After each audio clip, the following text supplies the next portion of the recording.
What's up, everybody? My question for you is your brokerage, the brokerage model that you buy into, that you tell all your friends about, is your brokerage model set up like a pyramid scheme? Because every time that I talk to somebody about EXP Realty, one of the first things they say is, isn't EXP a pyramid scheme? I'm here today to tell you that your brokerage is probably set up more like a pyramid scheme than our brokerage. And we'll dive in. Stay tuned. Hey everybody, Jeremy Kane, Realtor Playbook here, giving you the strategies to success and winning at the game of real estate. Please subscribe to my channel as I drop videos about all things winning at EXP, winning in the game of real estate, as I am dedicated to help you win at the game of real estate and develop your business into something that you can be a champion of. So absolutely stay tuned. All right, about a year in here at EXP, and we're talking to people about the model, talking about the life-changing model that I decided to join back in May of 2021. And the first thing that comes up is, EXP is a pyramid scheme. And I'm here today and I'm gonna read to you the exact definition of a pyramid scheme. And absolutely no brokerage is a pyramid scheme, because especially the fastest growing brokerage in North America would not be able to operate illegally, as pyramid schemes are illegal in the United States. So let's jump into that definition. All right, by definition on my Apple iPhone here, a pyramid scheme is a form of investment, illegal in the US and elsewhere, in which each paying participant recruits two further participants, with returns being given to early participants using money contributed by later ones. And typically in pyramid schemes, there's not an exchange of a tangible good or service. And as we know, homes must be sold for revenue share to be paid at EXP, which is an exchange of tangible goods and services. There's no promise to bringing on an agent unless there's an exchange of a tangible good or service, in which that agent that sponsored the agent that sold the home then gets a little bit of EXP's cut from that. It's not paid for by the agent, it is paid for by the company and the split that they pay to be a part of the company. We can't fully find out if your company is set up more like a pyramid scheme than EXP without diving in. So let's talk about your business model. We'll talk about the big ones. There's all kinds of different business models. At some point, your brokerage will make sense here. So let's talk about the big ones, the KWs, the RE/MAX, Century 21s, those franchise models. Typically, there's an international business owner at the top. And usually that's a select group of people, maybe it's a venture capitalist group, whatever that may be, but we'll refer to them as the international owner, the money behind the operation. Next, we have regional directors or managers. Now, within these regions, the regional ownership or management, whatever it may be, goes out and they recruit basically franchise owners. So they get people to buy different market centers with these regions. You kind of see the formation. And then each one of these regions hires office staff, right? They hire people to manage the office staff. And what does that office staff usually do? They usually recruit the agents. So on and so forth. You have the agents here at the bottom, all across here as the base and the foundation. And as those agents sell homes, they pay the company split, they pay their monthly fee, and everything is filtered up. And then all of a sudden you see the regional directors with new cars, and all of a sudden you see international owners, making money on their business investment, which is business. All businesses are set up like this, okay? Usually the person at the top makes the most money. And I'm here to tell you that every single real estate company that I've ever been a part of, whether it's this big international model, or maybe it's just your setup with, your managing broker owner here, every brokerage model is absolutely set up in a pyramid-like shape. And EXP is too, and I'm gonna show you why. So if we dive in to EXP's model, since the agents have ownership and can earn money through revenue share and stock options and all of that stuff, so they own the company. They own part of the company, and then some of EXP's money goes back to the agents in the form of company stock or revenue share. And so EXP, the agents are actually at the top, supported by an international business model at the bottom. And do they absolutely make money? Absolutely they do. But EXP, they're not sole owners. That's why EXP is referred to as an agent-owned brokerage. So with EXP, here and supporting the agents here, absolutely the agents then recruit and can build out their structure, which may look similar to this.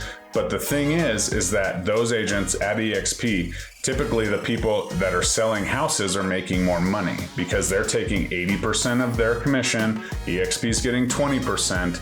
We're not taking any money from those agents that we bring into the company. We are taking money from EXP for those agents producing and selling homes that then, produces our revenue share checks. And we'll scroll down here and you can kind of see how this works. So as the revenue share plan, you can absolutely watch a video. It'll be up here in this corner that I will link explaining this whole thing. But as you see here, this is the first tier, this is the second tier, this is the third tier. And as you see, it's definitely not a pyramid structure. You can get 3.5% on your first tier. You can get 4% on your second tier. Here at the bottom, you get 5.5%. So that's very different of a pyramid structure. This is kind of a big, little, big. That looks like an hourglass, not a pyramid if I checked. And as we scroll down here, you can see what you can earn and that it is absolutely not in this kind of shape. Big up here, gets smaller here, gets big here. Definitely not a pyramid in my opinion. So you're asking me, how did EXP do this? Why do they do it? Glenn Sanford, Jason Gessing, when they created this company and the early adopters of the EXP model that you may or may not know, they came into the company and they disrupted things in 3 different ways. And how do they do that, right? How did they take this traditional brokerage model that everyone, is international owners up here and they put the money up front and then money just gets filtered back up to them as the thing grows and has success?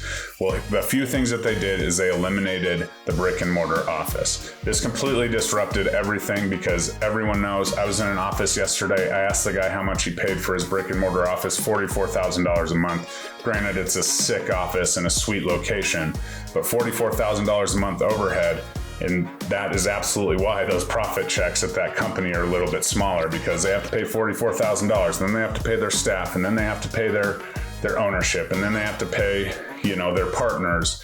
And then maybe at some point you get a little bit of a profit share, because the difference between profit share is profit is after expenses. Revenue at EXP is before expenses. No matter what happens, every agent that sells a home, absolutely, you get money off the top of EXP's dollar. It's not, we have to pay for paper this month, or we have to pay for new signs this month, or we have to pay to get a new window because someone broke it. So that doesn't affect our revenue share. So by eliminating that brick and mortar, that super high cost, eliminating a lot of the middleman, a lot of the recruiters and the office staff, EXP still has approximately 2,000 employees in the cloud, but they're absolutely able to operate from their home offices in conjunction. They're able to do more, maybe serve more states and things of that nature, which allows for a very limited overhead amount. And in doing so, they eliminated a lot of those middle layers of the process. That is why it's the agents, the ownership flipped upside down, and they are able to give some of their commission split and still operate and still come with, profits of $1 billion per quarter and all this crazy stuff, and grow at the rate that they're absolutely growing. Almost 1,000 agents a week. At time of this recording, we're at 80,000 agents 5 days ago worldwide. I'm sure 81,000 is coming right down the pipe.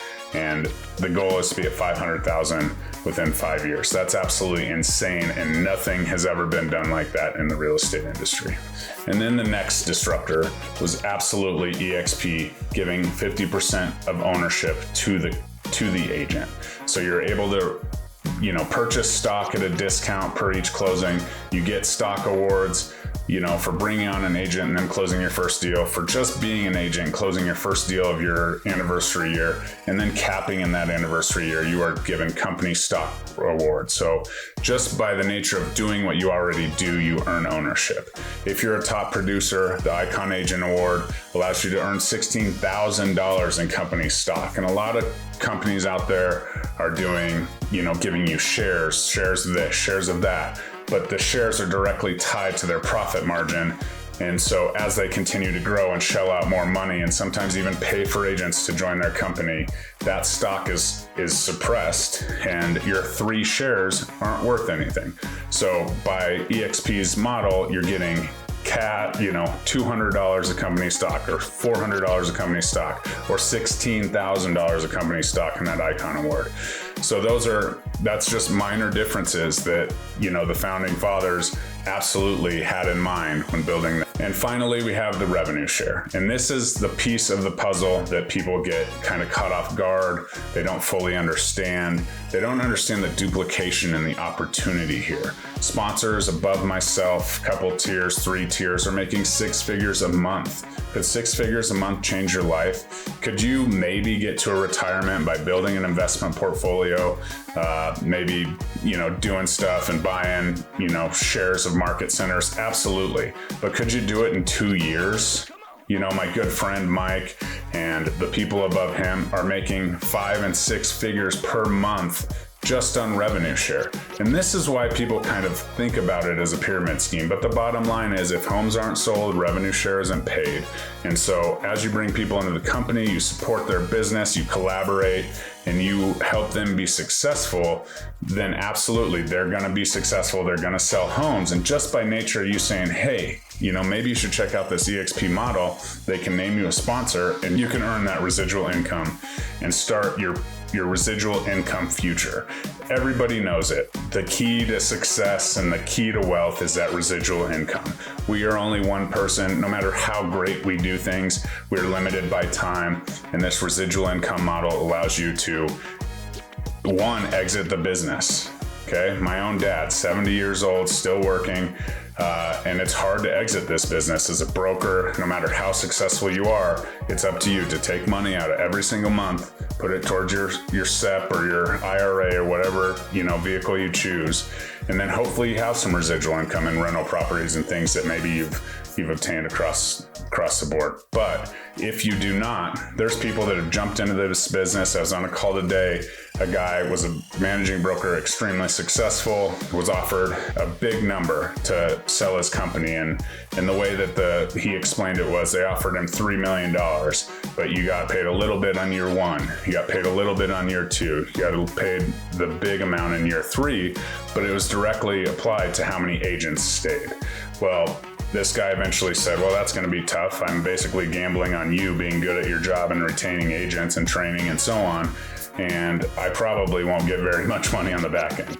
Well, he ended up not doing that. Came over to EXP, lost half of his agents right there, just by nature of the transition, which happens, but he would have absolutely lost a ton of money that was promised to him in the deal if he had not, you know, explored the options. Don't worry, he came over to EXP, he's doing great. One of the top, you know, downlines in the whole company. So that's the nature of the change. Absolutely, we talk a lot about owning our business, right? And everyone's like, well, it's stocks and it doesn't really compute. Well, here's how it computes. If you are paying desk fees and paying a, you know, commission split to your company, never seeing that back, don't own anything, you are merely renting your business. When is the last time you as a real estate agent stood up and said, hey, Mr. Buyer, or hey, friend, I think you should rent. I think that that's better for you in the long term. The truth is we don't. So if ownership is really your goal and you want to help people own homes, why would you be sitting around renting your business?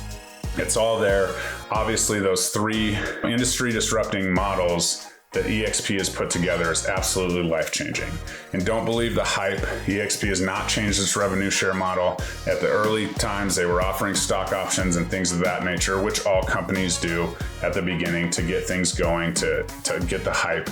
But the revenue share model has been the same, and as we continue to go and continue to improve, nothing changes. So if you're interested in booking a call, joining my group, the Agent Wolfpack, Mike Sherrard, Connor Steinbrook, we absolutely would love to chat with you. Book a call with my Calendly link and we can talk about, you know, maybe some of the misnomers you've heard, the main one being that pyramid scheme. Thanks for tuning in. Look forward to talking to you anytime. Have a great day and make sure you get a good win this week. Talk to you soon. Bye-bye.